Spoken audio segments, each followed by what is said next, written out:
বহুপদী রাশিকে বহুপদী রাশি দ্বারা ভাগ করবো, বহুপদী রাশিকে বহুপদী রাশি দ্বারা ভাগ করবো। এখানে a two the power 5 plus 11a minus 12, এটাকে আমরা a square minus 2a plus 3 দ্বারা ভাগ করবো, তাই তো? প্রথমত এই a স্কয়ারের সঙ্গে কত নিলে a টু দি পাওয়ার 5 হয় সেটা আগে চিন্তা করবো। a টু দি পাওয়ার কত? 3, a কিউব, তাহলে a টু দি পাওয়ার 5 পেলাম, ঠিক আছে? এই মাইনাস সাথে গুণ করলে কত হয়? Minus 2a to the power 4, ঠিক কিনা? প্লাস 3 এর সঙ্গে গুণ করলে কত হয়? প্লাস 3a কিউব, ঠিক আছে? এবার বিয়োগ করব, চিহ্ন পরিবর্তন করব, এই যেটি কেটে যাবে, এখানে থাকবে কত? 2a to the power 4 minus 3a cube, আর উপরে গুলো নিচে নামাবো, ঠিক আছে কিনা? এরপরের কাজ কি? a টু দি পাওয়ার 2 এর সঙ্গে এমন সংখ্যা গুণ করতে 2a4 হয়, তাহলে প্রথমত 2 তো লাগবেই নাকি, আর a স্কয়ার লাগবে, তাহলে 2a টু দি পাওয়ার 4 এটা পেয়ে গেলাম, বাকিটার সাথে ভাগে, তাহলে এখানে কত হবে?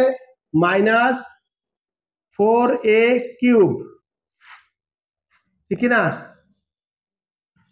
স্কয়ার আর a গুণ করলে a cube plus 6a square, 6a square. এবার বিয়োগ করো, তাহলে এখানে কেটে গেল, এখানে থাকলো শুধু a cube minus 6a square plus 11a minus 12, উপরে গুলো নিচে নামা দিতে হবে, ঠিক আছে? বুঝছে কিনা? এটা যোগ বিয়োগ তো ঠিক আছে, a কিউব আনতে হবে, কত আনতে হবে বলো? প্লাস a আনতে হবে, a আনলে কি হলো? a কিউব হলো, plus A minus minus 2a square plus 3a বিয়োগ করব,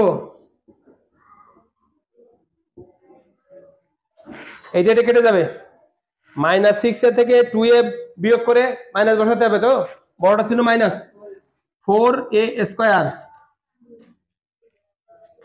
এখানে কত হবে বলো? 11 থেকে 3 বাদ যাবে, 8a প্লাস 8a মাইনাস 12। এবার কত নিব? 4 নিলে হয়ে যাচ্ছে না, মাইনাস 4 না, হ্যাঁ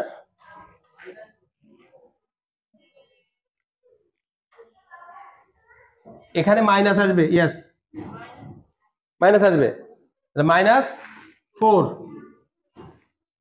মাইনাস 4a স্কয়ার মাইনাস মাইনাসে প্লাস 8a প্লাস মাইনাসে মাইনাস 12,